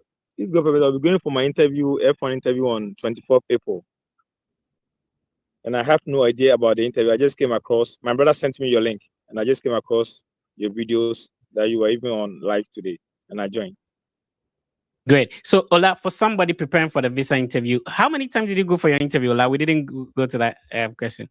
I went just once. Okay. So, for somebody who has no idea how this interview is, you've been through the process, you've been coaching people for years. Talk to our brother. What should he do? So, when you say you don't have an idea of like how the interview is, were you the one that applied for your admission yourself? No, please. It's my brother who did it for me. So the thing is, you need to get the information. Is it master's or undergrad? Bachelor's degree. Bachelor's degree, so that's undergrad. So you need to understand everything that your brother did to get you from point A to point B. Because that is the mistake most people make. This is not the UK where you just submit your documents. This is whether somebody helped you with the admission or they did not help you with the admission. You need to be able to understand, because sometimes the thing that trip people off is one question that they ask them and then they're unable to answer. And the visa officer is like, and this is the person that wants to go to school. You don't even understand one part of the application process. There was one question that one of the visa officer asked me. I felt like that question was very new. It was like, how did you get your scholarship? And in my mind, I'm like, is this an interview that I came to do here? Why are you asking me how I got my scholarship? I was like, yeah, they saw that I was a good student. It was like, yeah, I know you're a good student, but what did you do to get your scholarship? So imagine that somebody was the one that applied for me, and I'm just sitting there and I'm just like, oh, well, do you understand what I'm saying? So you need to ask your brother, like, what they did to get you from point A to point B. That's one. Number two, confidence. You need to build your confidence. Visa interview, I tell people to look at visa interview as you're having, the way you are with us on the video call. That is it's very stressful. I'm not gonna lie, it's very nerve-wracking. So I'm not going to sit here and pretend to you like you will not be scared and pretend to you like it's not nerve-wracking. But just have this mindset that the people I'm going to talk to are also people. They are people, and I can just have a conversation with them. But typically the questions that they ask is like, why did you choose this university? Whatever university it is that you're going to, what are your long-term goals? What are your post-graduation plan? Meaning that when you are done with your degree, what do you want to do after your degree? Do you want to go back to Ghana, which should be what you're putting in your response? You want to go back to Ghana and do this and do that? Like, tie your course, whatever course it is that you want to study, tie it to one thing that you can do in Ghana that can improve Ghana. Do you understand what I'm saying? So what other questions do they ask? They might ask like, oh, who's sponsoring your education? What job are they doing? Please, whoever is sponsoring your education, know their job and know the salary that they are earning. I've some people, that is the reason why they don't get their visa. When they ask you what is the salary, you cannot tell me that this person is sponsoring your education and you don't know, you don't even have a range of how much they are earning in salary. Know what they are earning in salary. They can ask you like, why did you choose this particular course? What have you been doing if you just left high school? Or maybe you've left high school for a long time. What have you been doing since you left high school? So those questions, you can also go online, type F1 interview questions. That way it helps you prepare ahead. And I think TheFredffect said he has like something for for people that are preparing for visa interview with you can also book a personal consultation with them, because right now I'm worried about you. If your interview is on the 24th and this is 4th of April, you have 20 more days and you don't know what's going to happen in that interview. I'm not gonna lie, I'm worried about you. So you might need professional help. Okay. All right, great. So we have a mock interview platform. You send us a message on Instagram. We are going to add you to it. We wish you all the best, my brother. All right, thank you so much, Ola. A lot of people have questions for you. Remember, you can join us live in the studio. I'm sharing the link on the various social media platforms and also in the comment section. Click on that if you have questions for Ola. Ola is a guru in the study abroad space. So getting 6 full scholarships is not easy. It's not easy to come by. She knows the process. So let's pick some other questions for Ola. This person is shout outs to Henry, is watching us on Facebook. And then this person is saying Ola is very confident and very intelligent. Did you have to do interviews for all the 6 scholarships? Yes, I did interview. In fact, I did more than 6 interviews. I did interview for different offices, and then they all come together to say, oh, we want this person, we want this person. And then at the end of the day, so after my interview, they tell me to rank. Like for instance, with Kent, I think I did about 10 interviews for just one school, because Kent had like a lot of offices that were recruiting for graduate assistants. So I think I did about 10 interviews. So after the interviews, they told me to like rank the offices that I wanted to work with. So I ranked the office, and then at the end of the day, they were able to match me to one of them that gave me the job. So yes, I did an interview for all of the schools that I applied to. And that's because of my course. It's not all the schools that would ask you to do interview. It's not every course that would ask you to do interview. When I was at Miami University, I had friends, I did interview with them on my channel that did chemistry. The only thing they just do is apply for admission. By the time that admission is coming, that admission is coming with scholarship. So it depends on what course you are doing. But because my own course, again, is a practical course, they need to do interview to make sure that, because it's working with students, they need to do interview to make sure that, okay, this person can do this job for us. So all right, that tied into this question that Kwabena Pablo, watching us on Facebook, is asking. He said that, please, I've done assistantship interviews and then on 27th of February, but I have not heard from them. Is there anything I can do, or I should wait small? Even though I was contacted to submit my preferences based on the areas I interviewed. Ola, you've been through this. What should he do? So since 27th of February, you should contact them and ask them for feedback. Let them know like, oh, I've been waiting. So the reason why sometimes they don't contact you, this might be a hard or painful truth, but the truth is that they've already reached out to their first candidates. This is Okay. the way you said it's based on area of preference. I'm going to assume that you also apply for student affairs. Yeah. So they've already reached out to their first people that they want to give this graduate assistantship to, and they give them till April 15th to respond. So by April 15th, some people will drop it and say, no, you know how I got admission, I got 6, and I had to choose Miami. I had to reject the other 5. When I reject it, they have to contact some other people from their pool. So part of the reason why they might not be getting to you is that they don't want to tell you straight up that they've rejected you, or maybe that you did not get through with it. But something you can do is ask. When you ask, they let you understand that, okay, you're on the wait list, just so that you're able to channel your energy into something else. Some schools will even tell you you're number one on the wait list, which when my Miami admission came and they said they've not matched me with any assistantship, the graduate coordinator made me understand that you're number one on the wait list. So if anybody drops, will definitely be the first person that will contact. So you can just send a reminder email to them like, oh, I did this interview since the 27th of February. I just want to know where I am in the process. Okay. And if you need further additional help, you can contact me on my email. My email is usually in the description box of my YouTube channel. Okay, it means that if you've not subscribed to the YouTube channel or you are just joining us, you have no idea about the YouTube channel that Ola is talking about. This is the channel. It's called Catching Up with Ola. So go to YouTube, search for Catching Up with Ola. Ola, do you have other social media platforms that people should know of? Yeah, I am on Talk to Telegram. us. Everything is on my YouTube channel. Once you click on those links, you see I'm on Telegram, I'm on Instagram, I am on All the TikTok, gram. I'm on all the gram, I'm on Facebook. And if you want to follow me personally, right now I'm not on Instagram because I deactivated my account. But yeah. All right, Ben, check out the next comments that you want Ola to respond to. But we are bringing our brother in. His name is Lord Kunedu. He has a question for Ola. Lord Kunedu, you seems to have a bit of noise at your background. I don't know if it's your fan or something like that. Please, if it's your fan, then you need to put it off a little bit because the sound is too much. So, Lord Kunedu will ask his question and then we'll go back to the comments and be responding to comments from people. I think, well, probably we need to do a part 2 of this because we've not even Mhm. gotten to your interview. So intelligent, you have a lot of and all that. All right, let's talk to Lord Kunedu. Lord Kunedu, Igwe. Good evening, boss. Yes, So sir. Talk to Ola.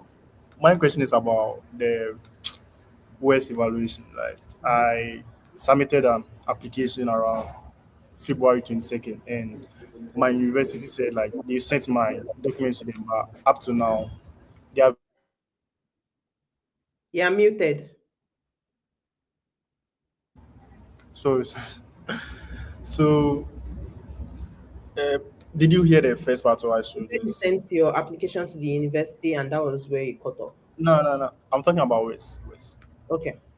Yeah, so I sent it to them around February 22nd, and my university sent my documents to them, my transcript to them on 5th March. But up to now, they haven't processed my document. Like, I've actually DM Wes, but still not, like, they haven't Okay. uh, So, shown me the document. first first of all, Wes recently made a modification to their website. And so a lot of people are having challenges with that. The second thing is that normally they will give you updates on everything. And so if your university sends their documents to them and then they receive it, they are going to give you an update that they've received it. So you need to cross check to find out if indeed which university did you graduate from, bro? University of Ghana. Okay, it should be easier.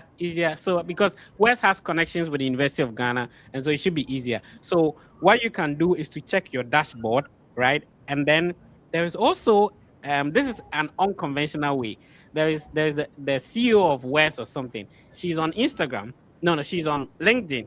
Normally, if you DM her with your confirmation number and everything, she can sort things out for you, right? So Oh, if indeed University of Ghana has sent it, you should have received a notification that they've received your document. If you've not gotten that notification, you might want to check out with University of Ghana or go through the LinkedIn path I'm saying. But recently, Wes has made changes to their website, so people are having challenges with that and all that. Now, listen, the West evaluation should not delay your application.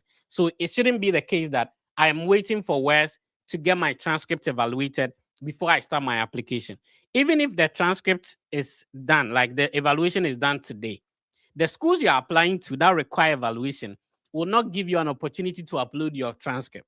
Rather, when you finish, you have to pay West to send the documents to them. So you can still start your application process, whatever, and leave time for West to do their thing. Whenever they are ready, then you can tell them to send it to your school, bro. Any other questions, Lord Oh, Kunadu it's okay. Kweku? I'll try the LinkedIn one. I'll try and DM the CEOs. Don't get frustrated. This process, it needs time and all that. I like your name though, Lord Kunadu Kweku. Yeah, thank you. You be some Igwe for some place or something. Oh, no. That's my. All right, Ben. Do you have the next question that Ola have to respond to in the comments? Your microphone is muted. Yeah, Okay. Fred, yeah, kindly check the screen for me. I can't see the comments. The comments. No problem. So I can quickly do that. Ola, somebody was asking that, you spoke about when people have deficit and all that. So they have the Fuji, and then okay, let's respond to this one. Then we'll come to that. But Zachariah said I gained admission to UMSL. I don't know what that school is, but if you can get us the full meaning. And I was awarded partial scholarship. I emailed the department, but they do not have GA positions available. What else do you think I should do? Look outside departments. You necessarily do not just need to get assistantship with your department alone. When I was at my, I had people that came for computer science and they were working with housing, and housing would cover the entirety of your tuition, give you accommodation, give you funding. So if your department doesn't have scholarship, there's on schools websites. If you go to a school's website and you navigate to the search button, put graduate assistantship, you'll see a lot of people that will be saying, as long as it's not research, because if it's a research that is not related to your field, you might not be able to get in. But all these administrative assistantship, or even some courses that you can teach, you should be able to look outside your department for scholarship. Or something else you can also do is there are also other common scholarship that you can try and see if you can get some common scholarship. But basically that's the only thing you can do, or you look into other schools. But yeah, that's the only. I don't know if Fred has any addition to add to that. Yeah, exactly. When I was doing my public administration program at University of Kentucky, my scholarship did not come from my department. I was working with a different department, transportation department. They were paying my fees and stipends and everything. Okay, so there's somebody who was asking about when the person has a full scholarship at GA and there is still a deficit. So how, when they get to the US, how are they going to survive? Okay, so it depends on the number of deficits. If the tuition is fully paid for, that thing scares people, but I'm just being honest with you right now. If your tuition is fully paid for and your graduate assistantship will be paying your stipend would cover you. Except if you are oh, I have arrived in the US, so everybody needs to see me. Where's the latest iPhone? I want to start using the latest iPhone. Where's the latest car? All of these things can come later. If your school, again, when I was talking about deficit, I said they exaggerate it because they want to make sure that you can afford your fees when you're in the US. A school can tell you, aside from, they will calculate accommodation, they will still tell you living expenses. They can calculate 1,000 or 1,200 for you for living expenses. Nobody will spend 1,000, 1,200 as an what are you eating? As an international student, that you're eating 1,200. So you should be fine if your graduate assistantship is offering you stipend. Right. So Natidazi, watch Natidazi 627 watching us on YouTube. I see your question. If you can send us a direct message on Instagram, we see how best we can help. Shout out to Jack Wiskid. It's been a long time, Jack Wiskid. Where have you been? So you're watching us on Facebook. Shout outs to you as well. And Rema Joy has been consistent on the platform. Shout outs to you as well. Jacob Ali Jacob. Shout outs to you watching us on Facebook as well. And then Theophilus Adioko, hopefully I got the name right. Shout outs to you watching us on Facebook as well. All right, let's see. There's somebody who's asking, I want to know why schools in the States and Canada do not give scholarship to students. Hey, who is this person? What have we been talking about since morning? Which states? Is it the US? What have we been talking about since morning? They give scholarship. Of course, things are changing now, but trust me, people are still getting scholarship. You might just need to search in depthly. There was this student, again, I work with a university. There was this guy that I worked with. Is from what country? He's from Nepal, right? Right. And he's graduating. So he was talking to me about like how he wants to get a master's degree in, is it public, whatever, whatever, political, whatever. And I was telling him, the fact that I'm your supervisor, you are not paying for graduate education. And I first told him, was like, how is that possible? I said, how is it not possible? I came here, I did not have to pay because I mean his parents are wealthy, so they paid for his undergrad. I'm like, you're not going to pay. So most of our one-on-one, it was like sitting down with him, helping him understand, like, okay, this is how you move from point A to point B. So he left because he had like a semester away, and he sent me a message like last month. It was like, thank you so much for your help. I got admission into one school like that in Philadelphia, and it was fully right. It was like, if you did not tell me at that point that I didn't have to pay for admission, I would have still gone ahead to disturb my parents. So the point is that most people don't know, but there's always something. There's something out there. It might not be a lot again right now because of like the atmosphere, but there's still something out there. There's still a lot of schools that will still want you, that will still give you scholarship. Canada, as much as people say they don't give scholarship in Canada, my friends that are in Canada went on scholarship. So it's Yeah, by and we've brought a lot of people on the podcast who are on a scholarship as well. I think we have to do part 2 of this, Ola. Let's talk to Emmanuel. Let's see, Emmanuel Mauli. Emmanuel Mauli. How you doing? By God's grace, please, what about you guys as well? I'm good. Thank you for asking. Talk to Ola. Thank you so much for the opportunity. Madam Ola, thanks so much for your time and your response to our brothers. We really appreciate that. My question is, I have an interview in May. That is going to be 28th of May. What are the assistance do you have for me whilst I'm preparing? Whilst I was listening to one question you asked our colleagues who just went, you asked of who did application or who did application for him, and he said someone did it for him. But I did my own application since from last 2 years, and I could not have an interview date. That was last year, all because of how things went. But I never hesitated because I was always following Fred and always listening to his encouragement and all that. So whatever I've been doing since then up till today, I've joined you. Is I've been following him because he's always telling us not to be discouraged. We should continue. By God's grace, I'm waiting till 28th of May this year for my interview. Please, what advice do you please have for me, please? Thank you so much for that. All right, first of all the best with your interview coming soon. But I think my advice for you is you kind of already have this mindset that you don't want to give up. So just continually hold on to that mindset. And there are ways, you have like questions that visa officers ask, right? Do you have like questions that you are using to prep yourself for mock interview? I have been following TheFredffect, and he has been giving a lot of advices concerning that, questions that are likely to be asked and how to answer them and all that. So, but I've been following them. But every blessed moment, I go back to his videos and monitoring how the advice he has been giving towards those questions, how they are supposed to be answered.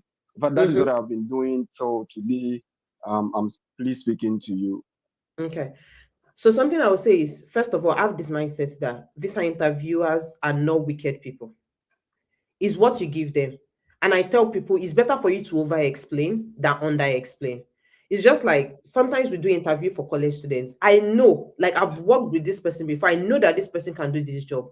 But when they come to interview, they are not talking about all the good things that they have done. And because of that, it's the interview that we are looking at. I'm not looking at the fact that, oh, I know this person. I'm not the only one on the interview panel. There are other countless of people on the interview panel. So as much as I'm like, oh, this person is good, what did you say during the interview? You cannot assume that they know anything. Even though you submitted a file, you've submitted your DS-160. Any question they ask you, know the best way to respond. in such a concise way that you are also like covering all the points. Do you get what I'm saying? No, for instance, there was one girl that went for visa interview. They asked her, do you think, when will you be returning to Nigeria? She said, I think. I'm like, no, that does not show clarity. What is I think I'll be returning to Nigeria? I will be returning to Nigeria. And she got rejected. Because why are you saying you think you'll be returning to Nigeria? It doesn't show clarity. Now she was like, oh, I didn't want to say that. It just slipped out of my mouth. So just make sure that you are doing your mock interview. Have you joined TFE's mock interview channel or whatever? Have you Not been a yet, part of please. that? So you should be a Not part yet, of that. please. Now you should have been doing your mock interview so that you have enough and ample time to prepare. This is April. You might feel like, oh, May is still far, but trust me, let me tell you fun thing. When I got my admission, I had to defer to 2021, and because of COVID, there was a lot of backlog. So at that time, we did not get visa dates. But you know what I was doing? I was still preparing. I was attending mock. Anybody that called me like this, what can I do to help you? I'll say, do mock for me, oh. Everybody in the US, what can I do? How can I assist you? Don't give me money, do mock for me. I had not yet gotten interview dates. And by the time I got the interview date, I think I got my interview date a week into the interview. So I was already prepared. I got the date, I was able to pick it. So the fact that it's still May does not mean that you cannot be preparing now. If it's just like 10 minutes out of your day that you want to take, okay, I'm going to stand in front of the mirror. I'll look at myself and I will answer these questions. Okay. And I wish you all the best. Okay, so let's move on to the second part. We've done almost like 2 hours. Ola, do you still have some energy in you? Are you willing to go? Once it's like 2 hours gap here, I think I would have to Yeah. leave because I have things to do. So let's talk about your another part if you want me to come back. Let's talk about your visa interview and also what questions you were asked, how did you respond to them, and then we can wrap it up. Okay. So I don't know how to talk about my visa interview without bringing God into the picture. Because I feel like with my visa interview, like I feel like it was just mainly and purely God. Right. So like prior to the interview, I've been like receiving some things, like dreaming things and like seeing the interview thing. So like that day I went to the interview was in Lagos, Nigeria. Most people say, oh, it's very hard to get interview to get visa in Lagos, but I didn't even want to go to Abuja because Abuja is like very far from my house. So Lagos is like the one in close proximity. So I went there that day. And in Lagos, I don't know how it is in Ghana, but in Lagos, Abuja is better. I heard that they treat them better in Abuja, but in Lagos, you are standing. So what everybody is saying, you're able to hear them. How they are rejecting people, you're able to hear them. So there's already a lot of tension in the atmosphere. So like I was just on that line, I was like very tense because we were just moving. They'll be moving. So when we got to the front, there was this elderly man that was giving people the chance to talk. Like even the people who were rejected, everybody knew that this person deserved to be rejected. But this man was just giving people. So in my mind, I was on the queue. I was like, oh my God, I want to get interviewed by this man.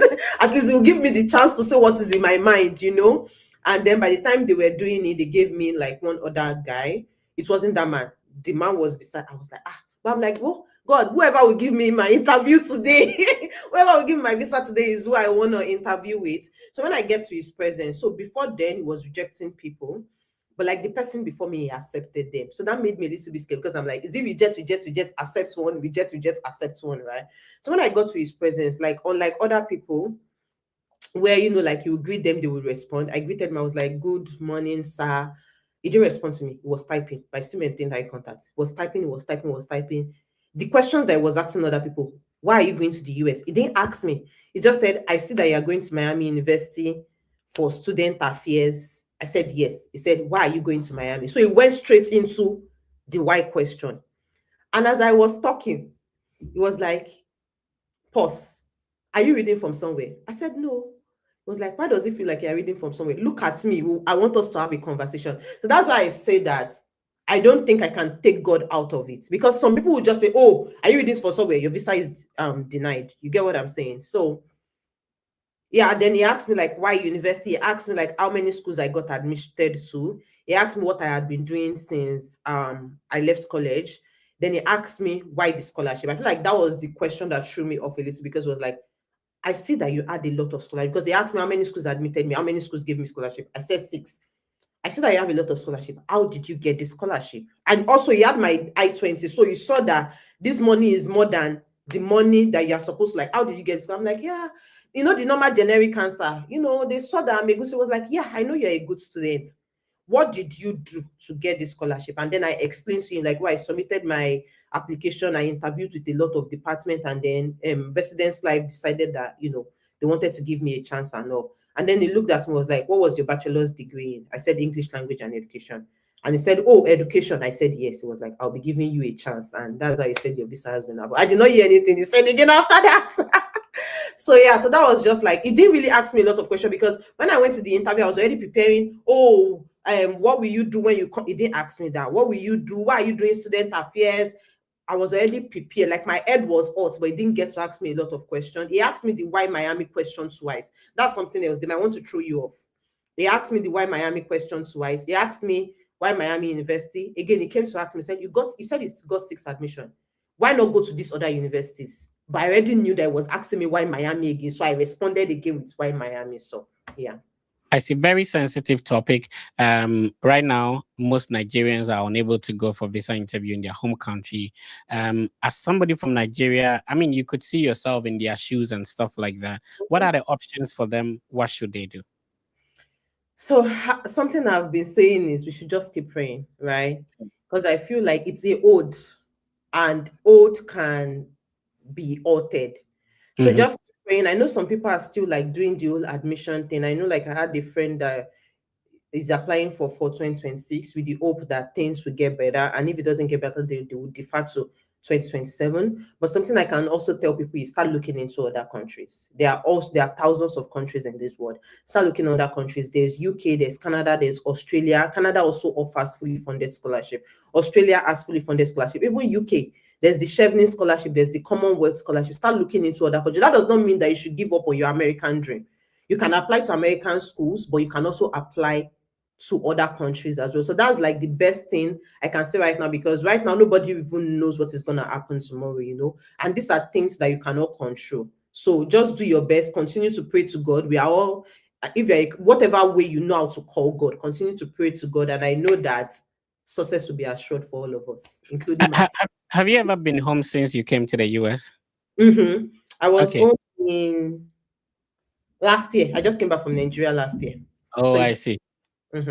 I was going to ask you why you miss home. That means you went That for. does not mean I don't miss home. I miss home now, but not like me. So for me, I feel like from a young, I went to boarding school from GS2. So I'm so used to not being at home. My mom used to look at me like, am I sure I gave birth to a girl? I gave birth to a guy. I've been used to like being so far away from mom. I mean, I miss home, especially when like there are events happening back home, and then you are not a part of it, and then they are sending you pictures. Of course, you miss home. Something else I want to say about like the visa thing is your visa application starts from when you're filling your DS-160, not on the day of the actual interview. So when you're filling your DS-160, make sure that you're filling and you're inputting the right thing. Please, before you submit, if you need to read it again, if you need to send it out to people to read again for you, please do that. Make sure you are filling the right thing, because that is the record they are looking at. Sometimes when you write something on your DS-160 and you're saying something else in your visa interview, it's contradicting. So I just wanted to note that. What was very difficult to get used to? Was it the weather? I know Miami, Ohio, a little bit colder. Was it the accent, the food? What was difficult to get used to? Food. I feel like with weather, the weather was good because I came in the summer. I came in July, so I was able to transition with them. So it was good, like, to see those different elements of the weather. But it was the food. When I first came, I was always eating pizza. Like, they nicknamed me the pizza lady. And like, how we use spice in our food. I just had to learn how to, because when I came to this country, I did not know how to cook. My sister, I had a sister at home. She was the one always cooking. So I had to just go to YouTube and learn how to cook, because I was like, but now I cook very well, okay? But yeah, the food, I had to get used to the food. The scholarship you had would be the dream for every international student. Getting a scholarship that will pay for your fees, it will give you stipends, it will also give you accommodation. This is something everybody would want to have. We appreciate you for sharing your journey and your experience with us. Remember that if you've not subscribed, you have to subscribe to the Catching Up with Ola YouTube channel, where she shares all her experience. She also gives you an opportunity to get in touch with her if you need assistance to go through your process. Ola, you have a master class coming up. Talk to us about that. Okay, so my master class is in February, and basically I'll just be like showing you everything that I did practical class. So it's going to be like about 4 hours long, where I show you like how I moved from like my school search to how I applied for admission, how I applied for this specific scholarship. So we'll basically be talking about the US, the UK, and then Canada. So if you want to know more in depth about that, I would say reach out to Fred, and Fred can connect you with me, just because it is just an idea that is getting fleshed out this Yeah. April. So I don't really have like application link because I'm still working with my team, but you can reach out to Fred and Fred can connect you with me, or my email is on my YouTube channel. I Once you see. send me an email, I typically respond to email except I'm busy. The only reason I don't respond to email is some people will say, "Hi, how are you doing?" I'm like, you don't need anything. If you need something, like for me to even see your email and I'm seeing your email and the only thing I'm saying is, "Hi, how are you doing?" Uncle, go straight to the point of why you are messaging me. So that's the only reason I don't respond to email. But if you tell me exactly what you are looking for, I would respond to your email. So yeah. It's been a great session. Thank you for your time. We really appreciate it. It's almost like 2 hours, consistent, valuable information that would improve your life if you want to study abroad. There's a lady I speak to, Kelly, who says that the opportunity to move outside your home country does something to your brain. It opens you up to a lot of opportunities, information, ideas, how people are living, and all that. And this Mhm. is what this channel is dedicated to doing. So, Ola, thank you very much for coming through. We really appreciate. I think we should do this for the second time, right? Like with the conversation, we're not or something. Like we should do this, some other time. We really appreciate you. Any final words to everybody who tuned in today? So something I want to say is that know that if you do not start, you don't know if you can do something. You need to start. Of course, there are No, no, challenges. that's a punchline quote right there. Repeat it. That's a punchline right there. If you do not start, you don't know that you can do something. You need to start. Of course, it can be overwhelming. We come here, we talk about scholarship. Again, it's been a long time, but I remember how overwhelming everything was for me at that particular point in time. And you cannot say because you are overwhelmed, you won't start. Just start from whatever little thing you want to start from. Making sure that at least you are watering, like when you have a plant, if you don't water that plant will die. I've had a plant before, but until I got the plant and I'm like, okay, I'm going to be intentional about watering this plant. So that is the first thing. And then the second thing is, oh my God, I just lost my train of thought. But the second thing is, well, I can't remember the second thing, but it's just about, the second thing is, I know majority of you've been attending webinar. TF will do live, you will attend. Maybe your last will do live, you attend. So many other YouTubers, TikTokers, you are literally following everybody. But the thing that is stopping you from being where they are is that you've not made that decision to say that I want to study abroad, I want to apply. It might be due to different things. It might be, oh, I don't have money. Let me bust your bubble. When I was applying, again, I didn't involve my parents. The work I was doing in Lagos was literally nothing to write home about, but I still made it work. I will wake up in the middle. I'm going to work the following morning. I'll wake up in the middle of the night because the subscription in the middle of the night was cheaper. I'll wake up middle of the night, and that's how I was doing my school set, middle of the night. When I have little break at work, there was one girl, the girl is still in Nigeria, and I've been telling her, auntie, move abroad. Every time she would see me during break, browsing school, be like, all these schools that you are browsing that you will not even go. She was the first person I told when I got to I said, auntie, remember this thing that you told me then? Well, I need to let you know that I'm already in the US, because it was just a good thing for me to tell her, like, I was doing something that you felt like it wasn't going to be possible, but I want to show you that I made it possible. So just start. Don't overthink it. Once you start overthinking it, you will start finding excuse to never start. Start, and with God on Right. your side, again, pray. You can do all of these things, right? But if there's no superior power that is backing you up, so that's my advice for you. I wish you all the best. Awesome. It's been a great session. Thank you so much, Ola, for coming through. Ben, let's see. Let's wrap up. Ben, what's the final words so that we can wrap up? Oh, I think all that I would want to say is that people shouldn't let the word study abroad to scare them. You know, when you say study abroad, it's very simple. What it means is that move from your country where you are and then study in a different country. That is all study abroad is about. So it's not anything that should scare you. So if you're able to follow some of the insightful information we are giving you on every Saturday, I'm sure the process is going to be easier. So be positive always and believe in God that one day, things will also work out for you. So I think this is what I want to share today. All right, great. It's been a great session. Ben is in the UK, a huge member of the TheFredffect team. He was my co-host for today.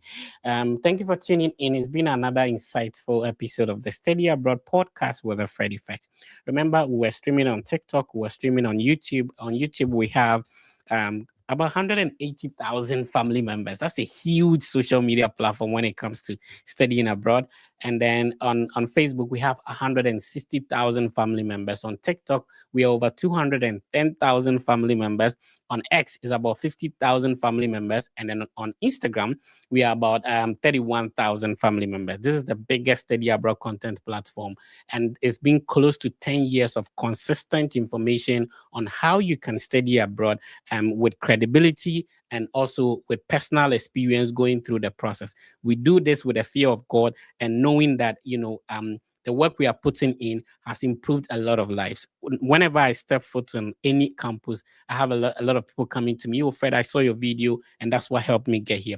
This is the impact we've been making over the years. And this is not a 9-day wonder. We didn't just wake up and get things done. This has been years of putting in the work, and we have consistently been consistent over the years on all our social media platforms. If you know somebody who wants to study abroad, please refer them to the TheFredffect platforms, either on YouTube, Facebook, TikTok, or Instagram.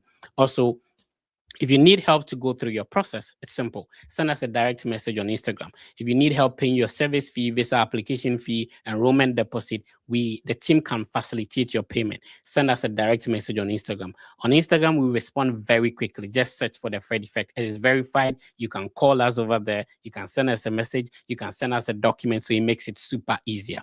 We also have a mentorship program you can sign up for. We have a one-on-one session. If you need somebody to handle your entire application for you, send us a message on Instagram. The team will be super happy to help you. We've done this for years, and the experience, the opportunity to assist thousands of people, the help we've granted to people is amazing. Next week we'll come your way with another episode of the Study Abroad podcast. Please be positive. Understand that everything will be fine. The name has been the TheFredffect. Thank you for tuning in, and we'll talk to you next week.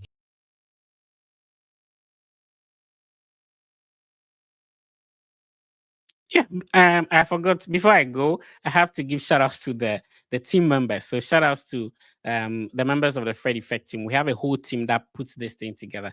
It will be unfair not to give them shout outs. So shout outs to Josie, shout outs to Louisa, also shout outs to Ben in the UK, shout outs to Mimshak, Emmanuel, shout outs to Kafi, shout outs to our designer as well, John. Everybody's doing a great job to put this whole thing together. So yeah, that's it.